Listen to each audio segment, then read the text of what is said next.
Welcome back to Shall You Proceed podcast. I'm excited because we are rolling with the relationship series, and today we talk to divorced men and dating. But before we get into the show, do me a solid, share the link, share the podcast, share everything that you have on social media, have a watch party, and so they can get in the conversation. What you also can do is follow me on Facebook and Instagram at Shall You Proceed Podcast. You can follow the show on Apple, Spotify, Google, iHeartRadio, SoundCloud, Desert, YouTube, all those great places. You can go to my website at www.shallyoproceedpod.com, and you can find me on my link tree has all my links as well. And I have merchandise. I have shirts, I have cups, I have hats, I have all that good stuff. And you can also support me through Patreon. And $3, $5, or $7 a month, and you get exclusive content. I have a hidden podcast that I have as well that only comes to you. So get in on the good stuff. So before we begin, share the post, and I'll see you in a few.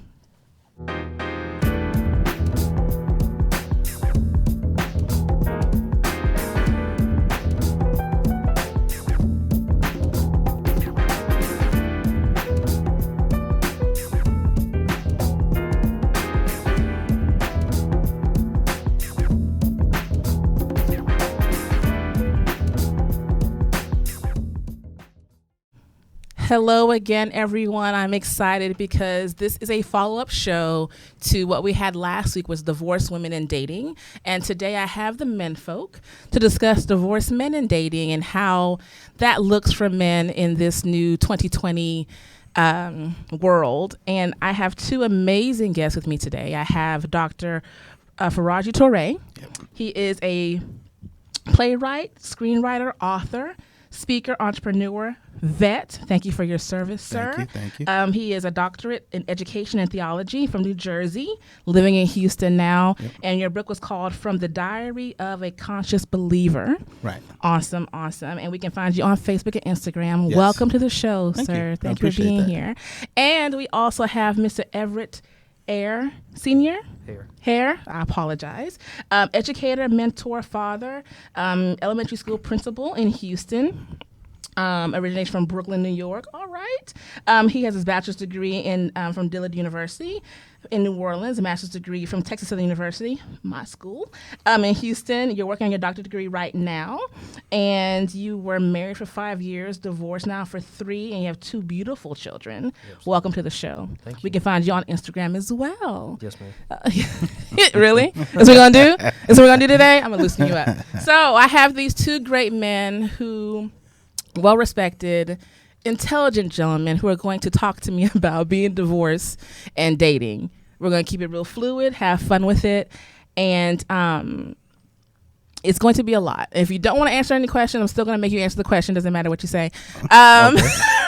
So, Faraji. Yes. How long were you married, and how long have you been divorced? Ooh, see, that's what I was saying. That's the interesting part. Because I was only actually married for 30 days.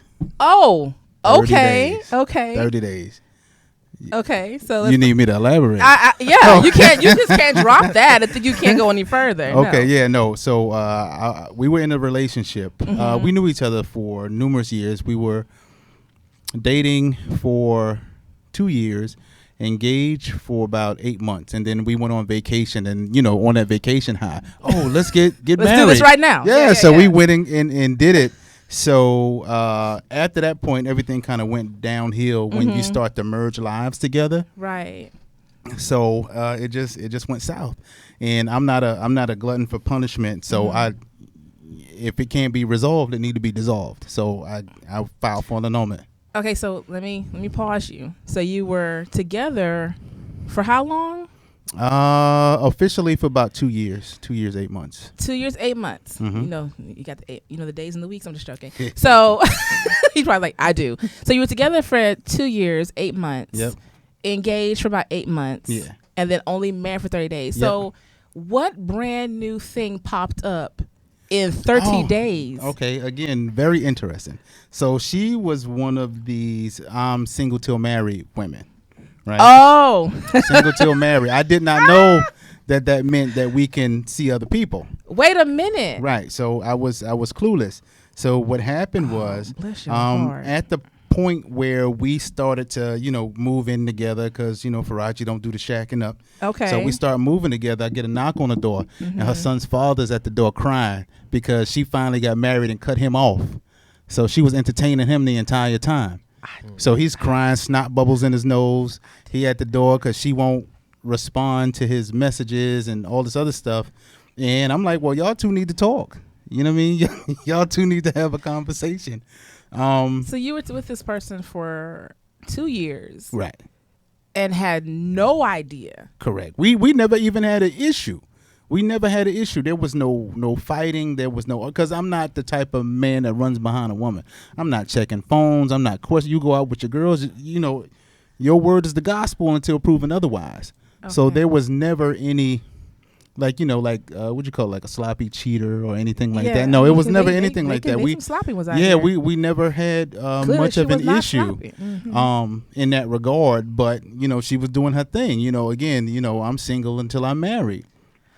Did not know that I could have had me somebody on the side the whole time. So that's what that was. So after he came knocking on the door, I'm telling them that they need to have a conversation. She walked around and completely stopped communicating.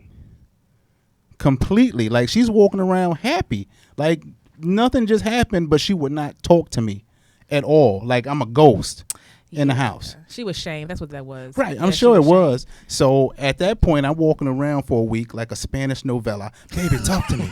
Please, baby, what's going on? Let's work this out. Blah, blah, blah. After Telemundo around this camp. Yeah, after about a week of that, I said, all right, I'm filing for an annulment. So after that point, I spoke to her twice. One time when she got those papers, and then she hit me with the, I'm losing my family type deal, and I cussed her out. And then the second time, she tried to be petty because soon after we got married, she literally ran to go change her name. This is so good. She ran to go change her last name. So she emails me something really simple, something that didn't make any sense, just so I could see in her signature the former Mrs. Dr. Torre. You know what I mean? Like, and I just LOL'd and sent it back and haven't heard from her since. And this was in 2013. I mean, what's your story? I'm scared to ask you. What's your story? My story is not that elaborate. I can promise you that.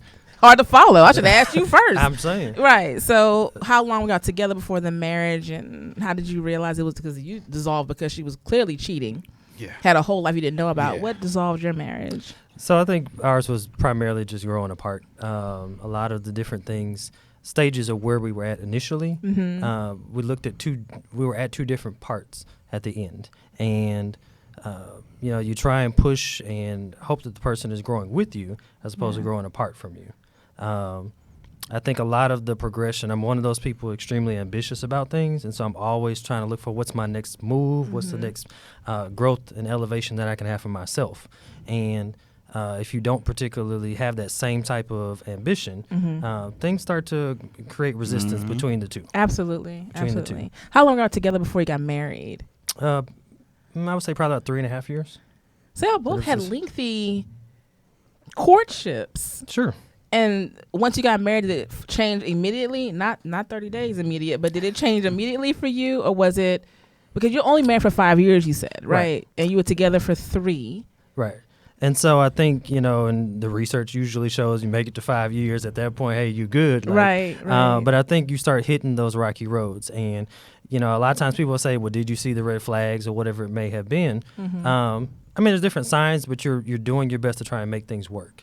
I can honestly admit there's some times where I fell into some just dark moments where it was like, is this truly where I want to be? Is this, we have kids, so how does this impact them? Like, there's a lot of things that go into making those tough decisions. Let me ask you this, though, also. How soon after the wedding, the union, did children come along? So we actually got married while a month before my son was due. So she was okay. Showing at the wedding. Okay.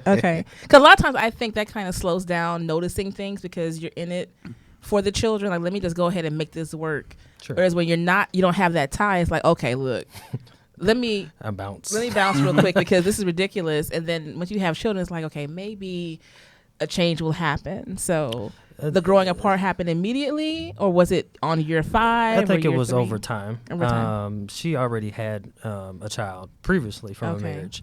And so, it was a new experience for me in terms of a new marriage, a new child. There's a whole lot going on. And so when you think in terms of all of those different variables, and it's like, here's this bundle that you got all this package deal together. Right. And then things are just growing, and, over time you just start losing, you fall out of some of the things that brought you together initially. Right. And again, just the growth between the two of you, either A, grows together or grows apart. Let me ask this question. So both of you, let me ask you. So how did it feel when you really realized that you were tearing apart?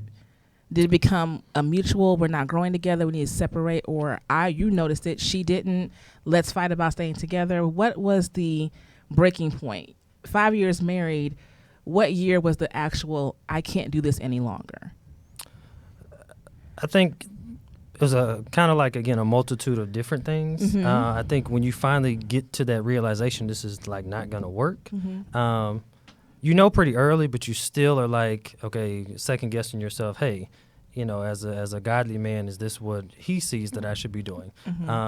As a father, what am I doing in terms of the legacy of my children? And am I being the role model that I'm supposed to be? And there's an amount of guilt there that you feel like I'm the one walking away from it, which is a difference for you. You're like, no. But think about it. So you had 2 years, 8 months in before marriage. You had 3 years. Did you feel like, what did I miss? Is it a stranger? I mean, for you, had to have been, because she had a whole relationship going on. Right. So now that you're divorced and you're out there, what are you seeing now differently? What are you doing differently when it comes to interacting with people and women? And what are you looking for? Like, what red flags are you looking for? Because now you're seeing red flags. Yeah. It definitely gives you this heightened sense of, let me pay attention to the person that I'm in engaging or entertaining. Right. In my field, right now, the dating pool, I always say, is toxic and dysfunctional at this point. That's the way I'm seeing it. Now, I've been through my process after my divorce, to where you bitter, you hurt, then you start to heal, and then you start trying to make better choices. It's like a blow to your trusting your judgment dealing with people. It's like, should I have paid more attention? Do I have to be one of those men that kind of loom over, who you texting, who you calling, that type of thing. And for a while, it plays on your psyche. Absolutely. And if people say if it doesn't, they're lying to you. Yeah, because it's something simple to where, they could be on a phone call, you watching TV, they step out because it's loud, instead of telling you to turn off the TV, now you're looking at them sideways. Right. And because you're holding on to prior trauma to, right. I missed a whole 2.5 year relationship of right, because before it wasn't yeah. nothing. She just stepped out of the room to take a phone call. She could be on the phone with grandma or whomever, but now you kind of like, okay, I need to watch out for this. So it kind of puts you in that space. So now I'm just being patient, because time reveals all things. I don't have to loom over anybody. It'll come out. And I stopped rationalizing it. I stopped being emotional about it and just let it kind of flow. So the question one person asked, Antoine, he's one of our past guests, and he's in the wellness therapist. So he's like, how long did you mourn those marriages before moving on? What was your mourning period? And do you recognize how long it was right now, because you're a little bit further out of it? Yeah. So how long was that? Mine was about 3 years. 3 years. So it's pretty recent. Yeah, I haven't been in a relationship since. I've dated. Yeah. But I move around I moved around quite a bit. I left New Jersey and went to Atlanta. I went to the DMV area, and then finally ended up here where I'm trying to plant roots. So, do you think that kept you distracted, the way you moved around? Yeah, that was on purpose. On purpose. You did. So that's how you semi-healed, is let me move around. Yeah. Do you think that was the best thing to do, though? Yeah, for me, yes. That was the best thing to do. And what about you? I think for me, I guess in my field, I'm self-proclaimed workaholic, and so I kind of drowned myself with work, and then just tried to make every single minute with my children as the priority, because again, there is a level of guilt you start to develop. There's some reflection that you have to go through. Like you said, man, elevating that sense of awareness and attentiveness of everything that's going on. And you start thinking, okay, how do I make decisions for the future or long term that won't put me in the same situations? Or, if I start dating somebody else, what should I be doing differently to get a different type of outcome? And so it just really kind of puts you in a position where, you go through that mourning piece, as they say. I don't think it's so much the mourning of, I'm really sad about what's occurred. It's, okay, so everything is growth, right? You either take, you win or you learn from the experience. And so what am I learning from this experience? Right. And how do I move forward in terms of the action items that are going to make me a better person? Did either of you find a moment of being bitter? Yeah. Because like last week when I asked the women, they both took time. Like both of you said, no, we took some time to figure things out, which I think is very healthy. I needed some unhealthy people on the show, but they took some time to say, no, I needed some time to learn who I am, heal from this. They took healthy amount of time. But did either of you find bitterness? Because that's betrayal. Right. You spent 2 years with someone. So much could have happened. Safety, health-wise, anything. Somebody could have came back. Your life could have been in danger because I tell people all the time, this is, 20 years ago dating, to me, it wasn't as unsafe. Now people getting sliced. They know I'm only going to do so many years. I don't care. It's like, what do you mean?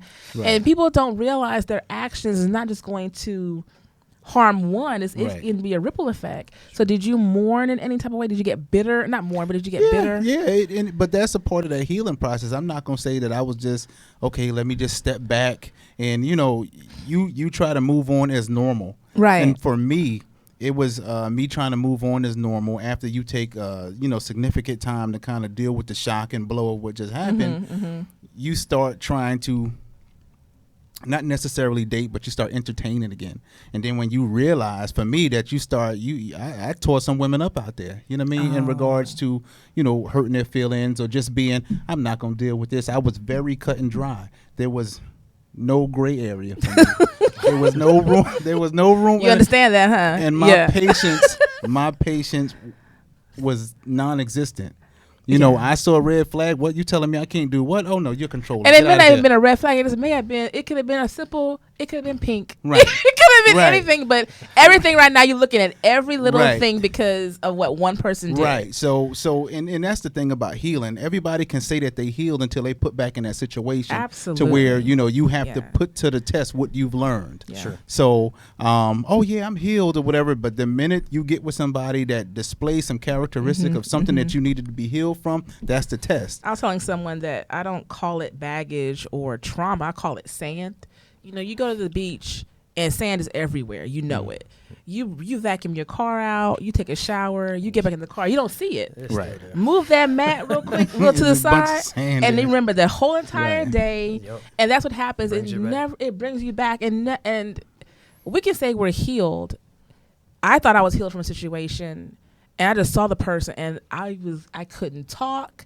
Not that they still had that hold on me, but the rush of what they did, right, and the disrespect of it just floored me. And I'm like, I will never be able to be. Right. It was that saying, like, and I have to teach myself, and I had to take time for myself. I don't have what y'all went through, but to say, let me never bring that type of pain into anyone else's energy because they didn't do it to me. So I had to recognize, like, this is not their fault. It may not be a red flag. I could just be manifesting some foolishness. Right. But did you have a bitter period, Everett? Were you bitter and angry? I think that's a natural part of it. Again, and if you are going to have that self-reflection, there's a moment where you go through it and it's like, you did this to me. And, you're trying to say, okay, what did I do? What were my faults? What were my flaws as I, was going through this situation? But you're also thinking, hey, it took two of us to do all of the rights and all of the wrongs. Yeah. And so there's a moment where you're saying, okay, I'm never getting married again. This is crazy. Why would I sign up for this anymore? Right. Foolishness. Right. It's like, hey, I'm just going to date forever. I'm just going to enjoy the world. But once you start really finding yourself again, you start really embracing the better parts of you and how you're going to grow and develop from it. you move past it. You look at it and you say, that was an experience. I don't regret any part of it. Again, the outcome of it is, hey, produce 2 beautiful children. I got a boy and a girl. I don't need nothing else in life. Right. But, it's just one of those things where you say, hey, it happened. That was a time of my life that, it was an experience, and I just learned from it. So let me ask this question let's go into the dating part of it. So you're semi well adjusted. I'm worried about y'all. You're well adjusted. So how was it transitioning from having someone for 2 years, 8 months and married, 3 years and 5 years to no one, not your regular person, your go-to? How was that adjustment? Well, go first. I want you to go first. So, from my experience, my mother was like, hey, you do things the right way. You take care of the household. You do those things. So throughout the course of the marriage, it was very much a whole lot of dependency on things. And so even though it was a huge adjustment in terms of, not being married anymore, it also was a period of, wait a minute, I can go to, have dinner by myself and, instead of it being $100, I spent $40 on me and I had a wonderful time. Like, this is great. Right. Or, being a person that, is involved in a lot of circles and socials and stuff like that, it's not having to worry about, oh, well, you were out too late with this person or what did it look like when you had your friends over for this or whatever. Freedom. And so that's what it is. Freedom. It is the freedom. Call it what it is. It's freedom. Yeah. Well, it's freedom, but it's also, it's a sense of self. Mm-hmm. And so, you determine, hey, I can start really just focusing on me on some of these things. Mm-hmm. I love traveling. So for me, it was like, hey, instead of 2 trips a year, now it's like 6. Right. Yeah, because you're always gone. I'm like, okay. He's like, hey, but I'm it's vacationing. Also, it's the progression, right? Right. And so you're Absolutely. looking at, hey, I want to experience new things in the world. I want to get out there and do things beyond just the realms of, my everyday lifestyle. And so, I'm always tied at the school or whatever it may be. So now it's the investment in myself. And to me, it was an amazing feeling. It really Let was. me ask this question, and then I want you to answer the same question. Do you feel, though, that the blessing of the marriage and the ending was finding who you are now? Do you think you would have ever found who this person is if you didn't go through what you went through? We walk in faith. And so in that aspect of it, you look at it and say, hey, this, I guess, was supposed to be the way, God planned it. Mm-hmm. And yeah, it ultimately is, it was a blessing in disguise. And again, not that it was particularly like a curse or anything, but, nothing that came of it was anything negative per se. And how was it for you? It was like he said earlier, I just traveled a lot. Mm-hmm. That's what I engrossed myself in. It's just, I'm in the IT field, so I did a bunch of contract work that took me everywhere. And that's how I pretty much dealt with it. New scenery, new things all the time. And that was basically how I coped up until a point to where you realize, like, you know what, going to bed by yourself sucks. It's not fun. It sucks. This single life sucks. You cutting chicks down left and right, red flag, they're not a red flag, and you're like, I'm moving around. But that's the duality of it. It's just like you're honoring or you're enjoying your singleness, but you want to be with someone. And at the early stages, it doesn't matter if it's permanent or temporary. So you just want to engage somebody genuine, somebody that's not, reminding you of what you just came out of. No matter how good or bad it was, it's not the same. You've moved on, and you just want somebody to kind of just be there. Do you agree with that? Yeah. Yeah. So let me ask you this, though, because this came up last week, and I've noticed it with a lot of divorced men or long-term relationship people who are out of it. They tend to maneuver like they're still in relationships. Like when they meet people, even though it's a temporary thing, you still do marriagey relationship stuff, and it can be very confusing for the unmature mind, who's not and you're wondering why she's stalking you. Yes, and like it's just but because you're still doing things as if you're in a relationship. So how long did that take to break away from knowing the difference of I am single, I need to walk in singleness and be very deliberate with my words and actions so they match up in the sense? That's still a struggle for me. Okay. Only because my mother and father raised us in husbandry. It's like you take care of the women around you. So you cover households. So if I know a single woman and she need her trash taken out or a light bulb change, you the dude that's gotta do it. You need to cover those households. So it took a female friend of mine who told me, like, this is why you got these crazy women coming after you, because we try to tell our friends. Not that you do so much, but you're just there. And you're available. I had to tell a friend, you don't understand. I'm just being nice. You can't listen. You can be nice. Right. But you can't right. do So that. that's what I have to learn, and that's a case by case basis, because you can kind of pinpoint somebody who's trying to finesse you and trying to game you. Absolutely. To get something, because they know he's a good dude. I could get over on him, or I can put him to task this way. So it's an ebb and flow that I'm still working on, because it's in me just to be nice, but you have to pinpoint when someone is trying to take advantage of you or advantage of your niceness. And I totally agree with everything he just said. Like, I mean, like you said, you were raised in a certain manner, right? And so, I mean, I don't know, it's a lot of different dudes out here in this generation, but the way we were brought up, it's like, yeah, you walk and you act in terms of chivalry. So if this is who you're like supposed to be all the time, right, you don't depart from it. Right. And so it's opening doors, it's walking on the outside, it's those types of things. And for some, when you're dating with a woman, it tends to be something that's unique, and it's like, that's not supposed to be unique. That's supposed to be a norm. Right. And so you're doing these things, and they're like, man, this dude, kind of got it together, like, And so sometimes you do run into that attachment piece of it, and so it's a determination of, okay, I'm setting a tone of the way that things should be moving forward. Am I still seeing some of them red flags? Is it like, what is the reaction to it? But do you want it to move forward? Because sometimes you're still being a gentleman, and unfortunately, so many.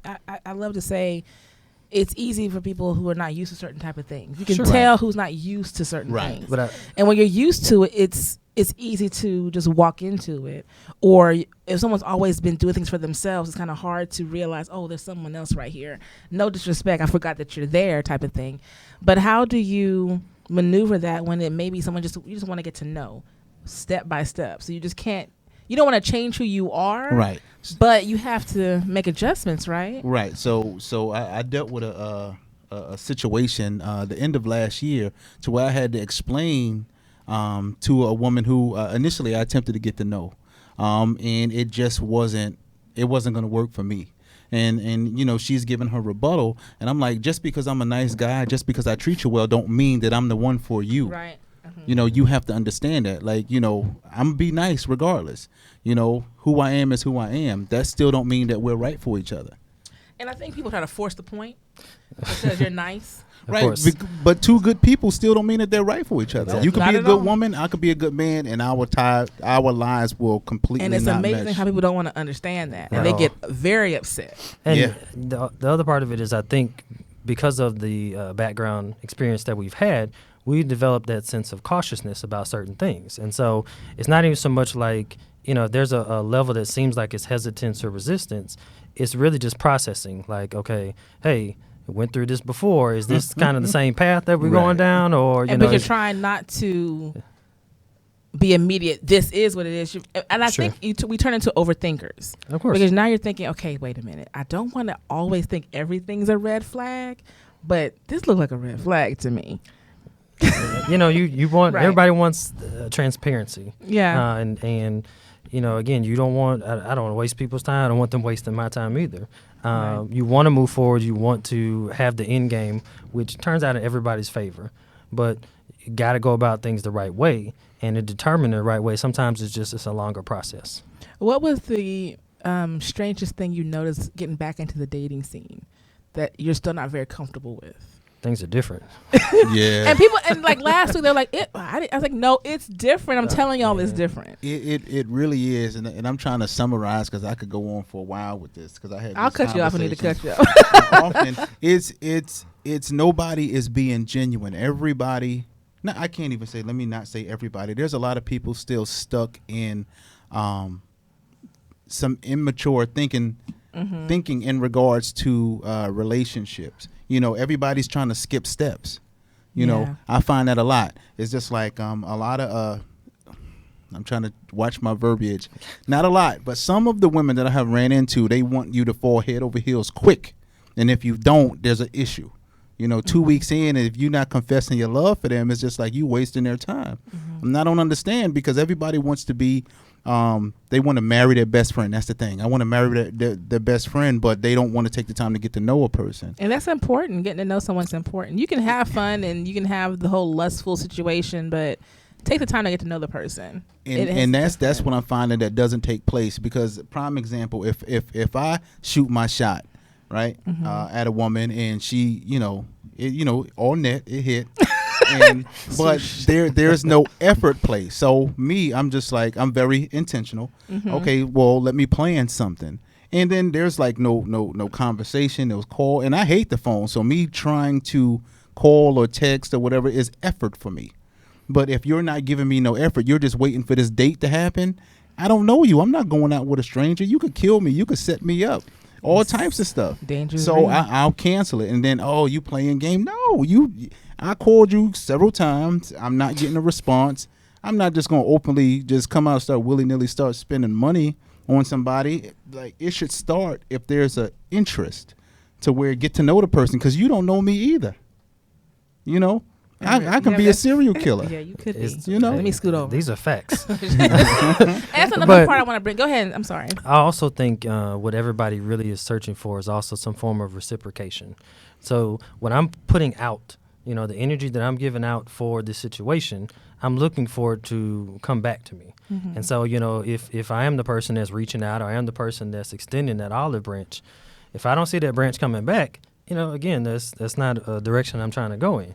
I know sometimes it may seem, especially, for guys, there's a thought process of, it's too reserved, it's too laid back or whatever.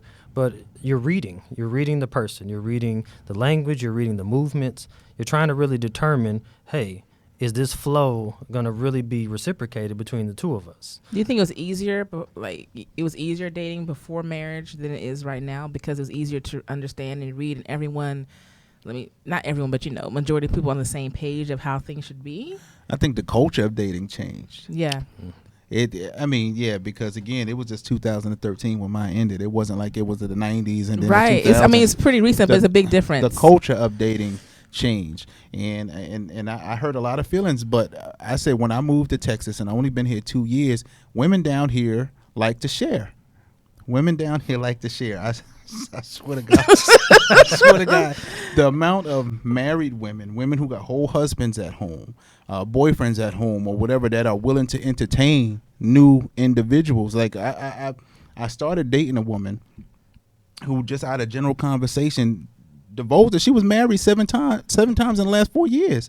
Oh, that's not how I'm trying to move. In 4 years? 4 years, 7 times. One dude twice. That's a lot. That's a lot of indecisiveness. Yes. And she said, her relationships normally last 2 years, and then she finds some reason to mess him up. Now she was trying to date me. You know what I mean? So this ain't looking good for the ladies. This show. I'm gonna have to cut this whole show. Yeah. So she said bad out here. Her relationships last 2 years. She'll find a reason to mess him up, and she admitted that she's never been faithful to anybody. Oh, but she was gonna be faithful to me though. No, we're not doing that. We're not doing that at all. Especially with your history, had a whole relationship but didn't know what was going on. That's right. That's one of your triggers. Yeah, so, but I appreciate her. Appreciate her honesty. Yes, anybody who's honest with me. Yeah. Oh, I definitely appreciate that, because you're giving me the opportunity to move around how I need to move around. Absolutely. So, yeah.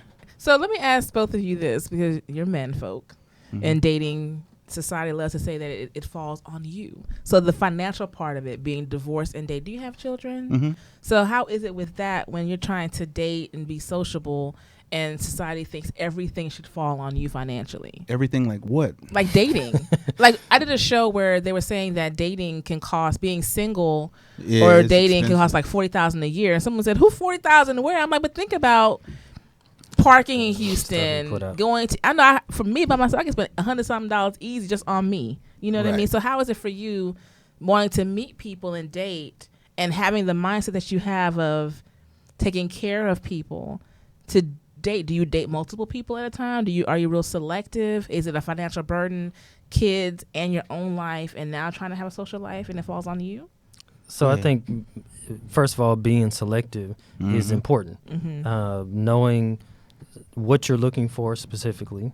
And it's tough. It's difficult. It's not something that people just automatically know. Right. But it is also a purpose, like I said, just being intentional about what you're looking for or looking towards. Financially, it comes and goes. So it's not going to, there's some things that are going to be, expensive, and some things that's not going to be expensive. And so you're also trying to find a balance between the two. So, one time we may be going out to eat somewhere. Other time I want to cook at the house. And so, it's really just trying to find that balance between the two.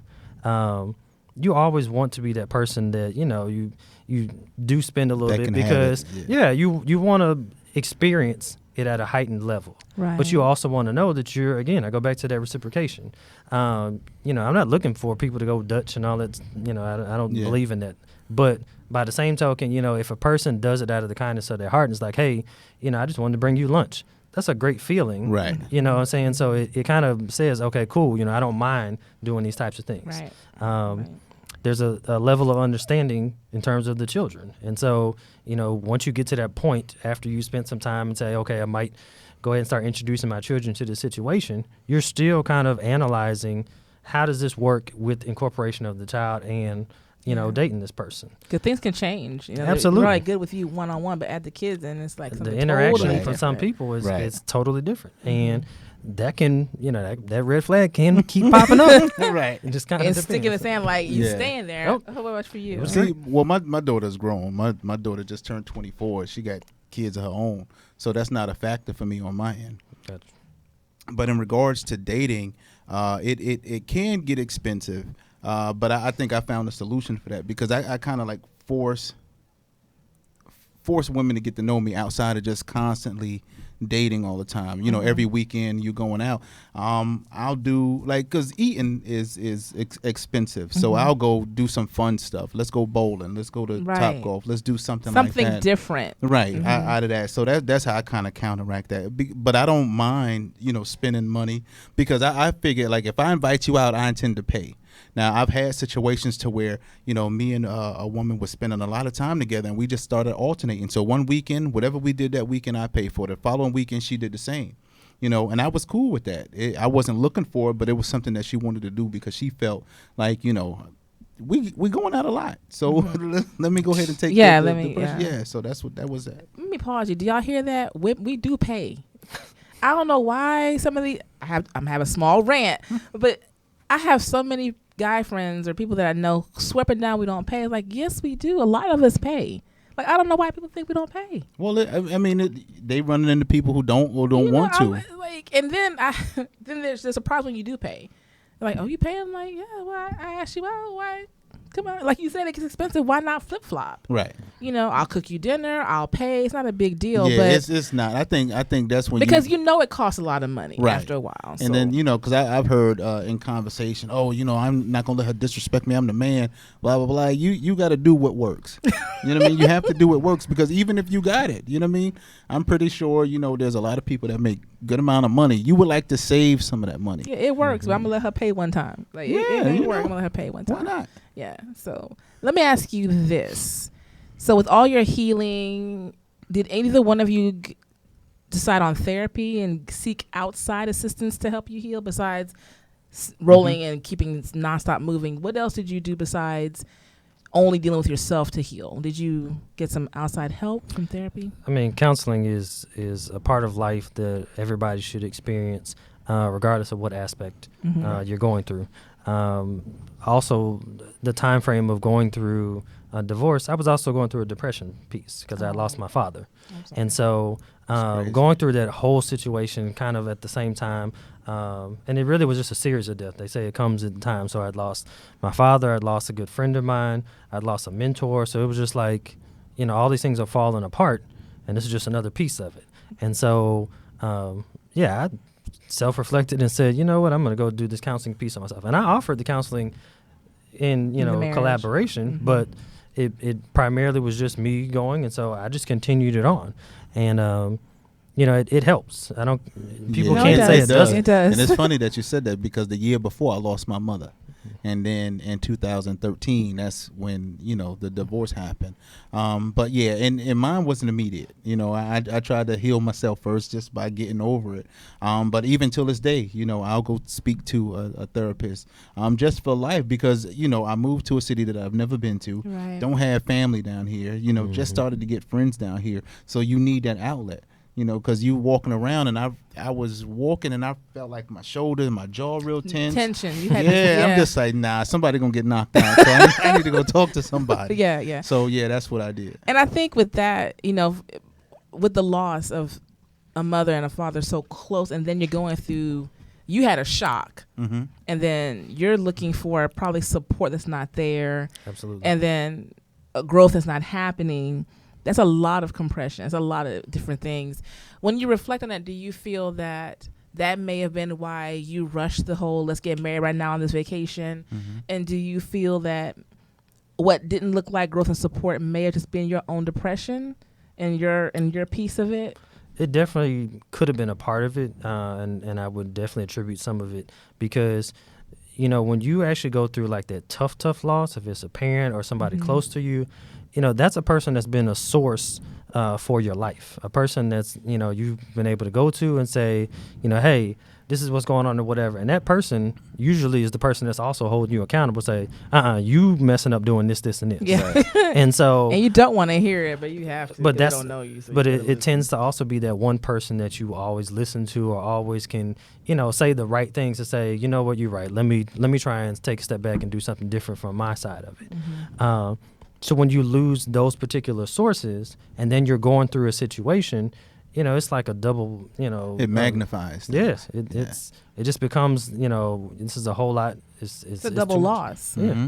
And so, the counseling piece of it sometimes is the journey or the avenue that you have to take to say, you know what, let me talk to somebody outside that, Unbiased. Particularly, right, has an unbiased opinion, can provide the guidance necessary for me to get back on track, right? And it's not about everything else around me. It's specifically towards me.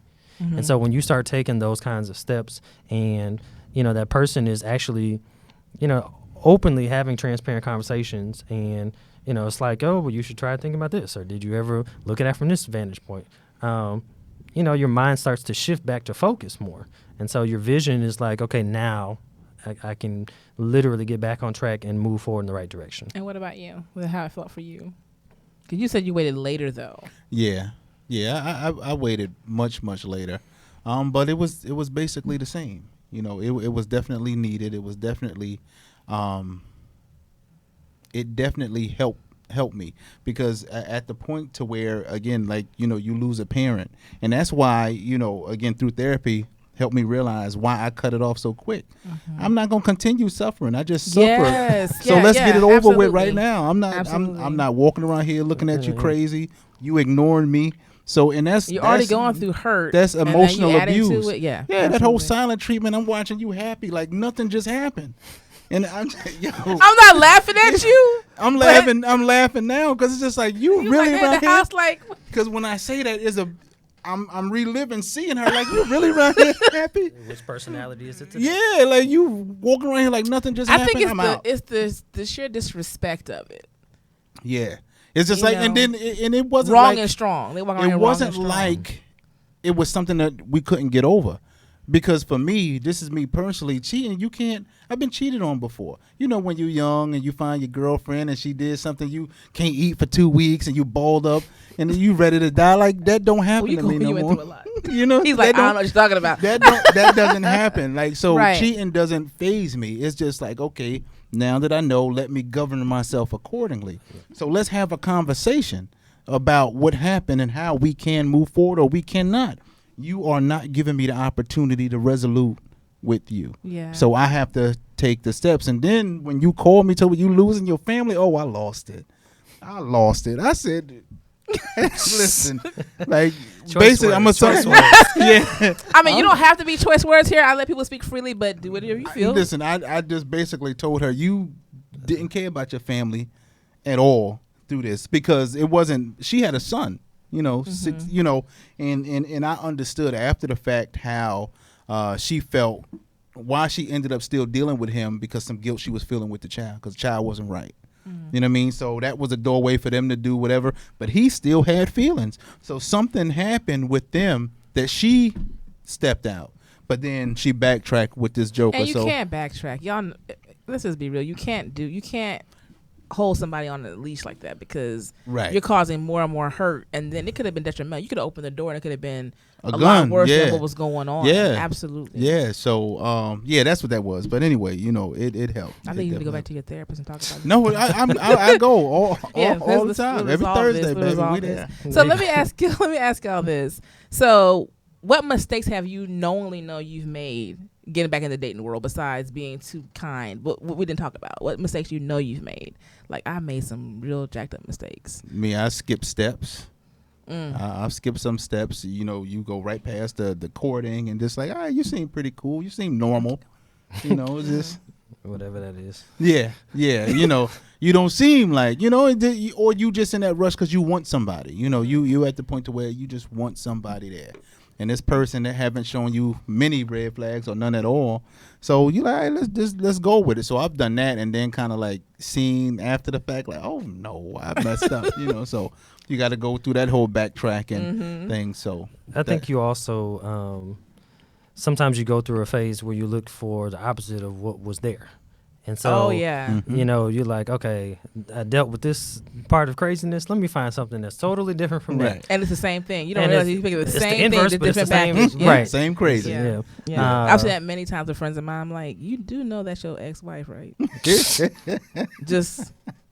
whole whatever different version. that he felt, whatever they felt was like, I guess, missing, like not supportive or no growth, or they don't want anything. They meet someone who's super ambitious, whatever I said, but do you know the personality though? Right.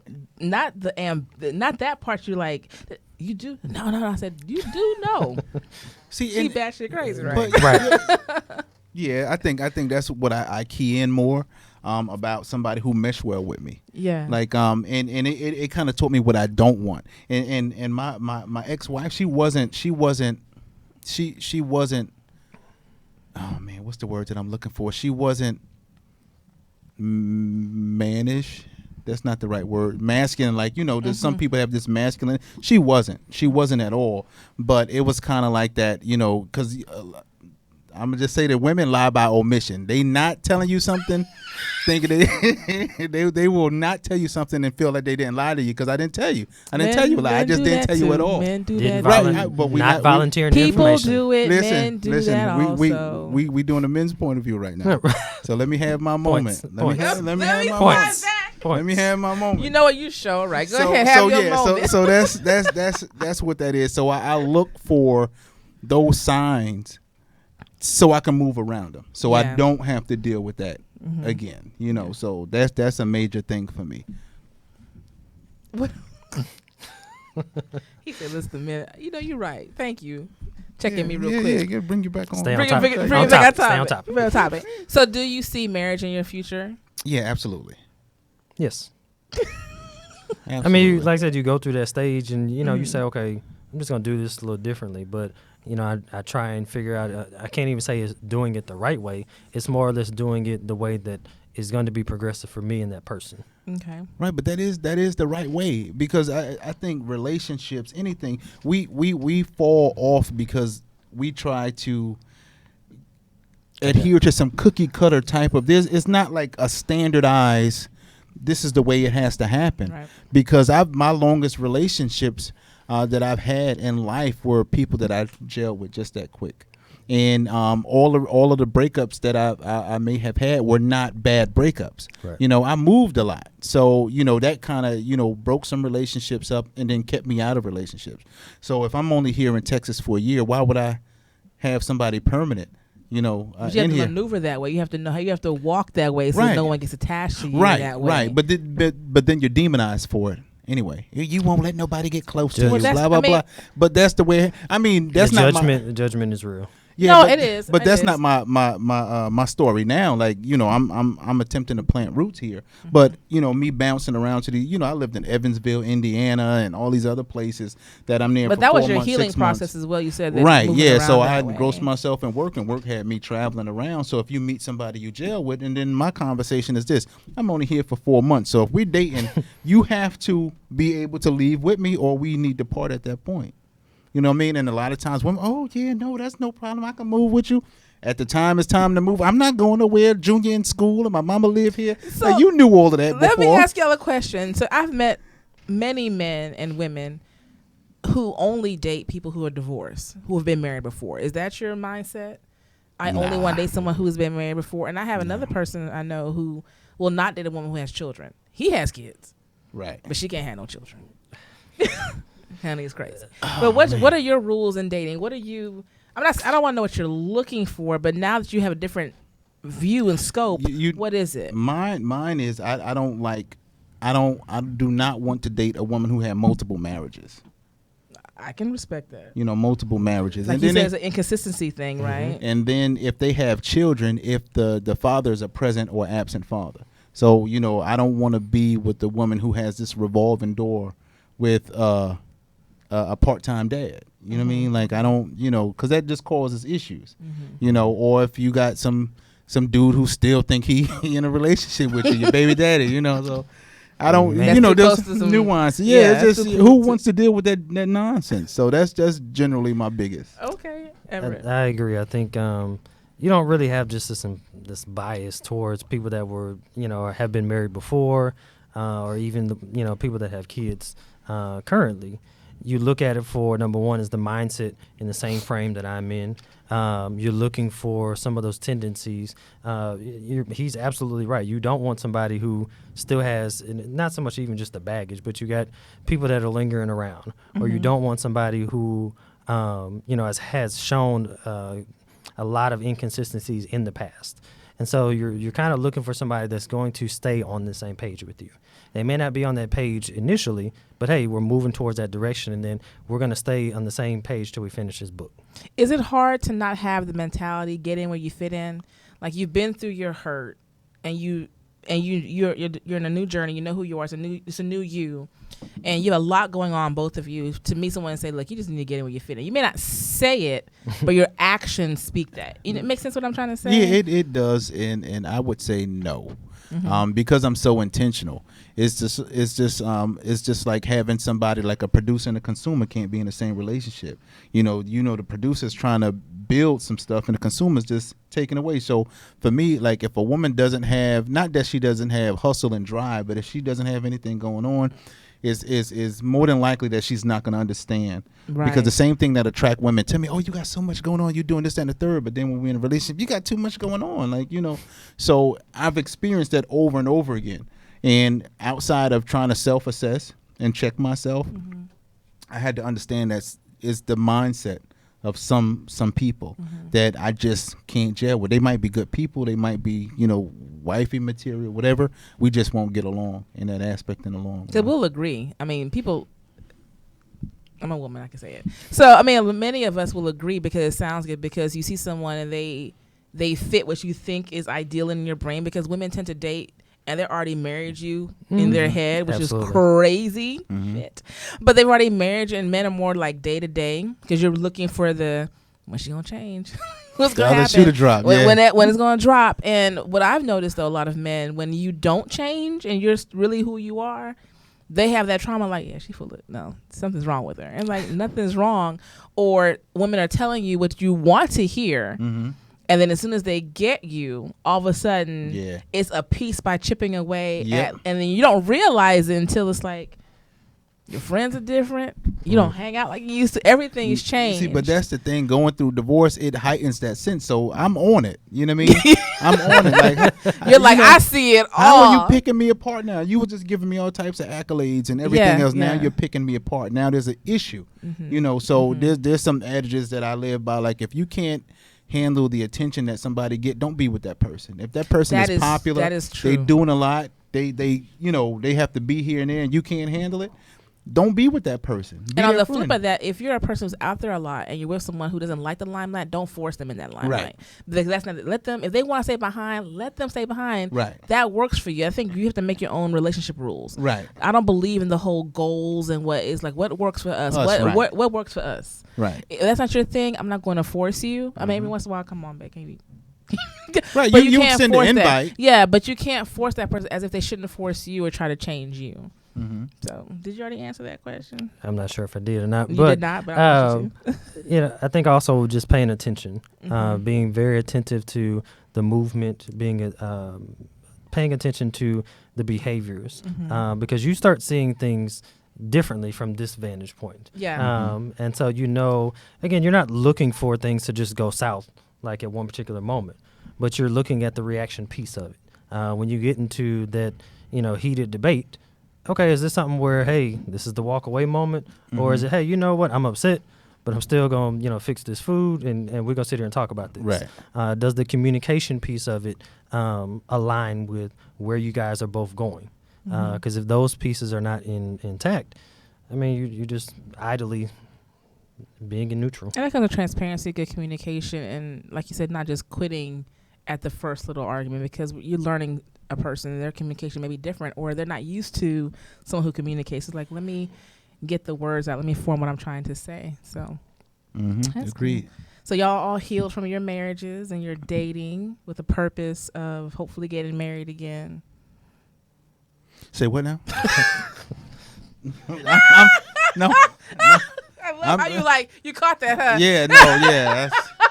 That's not my testimony right now. You threw that. See how I threw that out there? That's not my testimony right now. We're going to go with work in Yeah. progress. Ah, that is Yes. Work in progress. Yes. That is Under so construction. good. You're like, I'm listening attentively. That's not what I just said. No, You can't trick me. not my You threw that testimony. alley. I did. You saw that. I'm good at what I do. I will throw a I caught it, curveball. though. Yeah, I you caught it, you yeah. look at all net, huh? Like you said, all net. I caught it, yeah. I want to say thank you so much for coming and being transparent about your lives. And we didn't even get as deep as we could have gotten, but y'all are very transparent, and it's great to see a healthy side of things. And I think your conversation and what you said is totally different from what a woman what we talked about last week, but it was really good and transparent. But I do want you to tell everyone what you have going on and where they can find you. What do you want to promote for yourself, Doctor?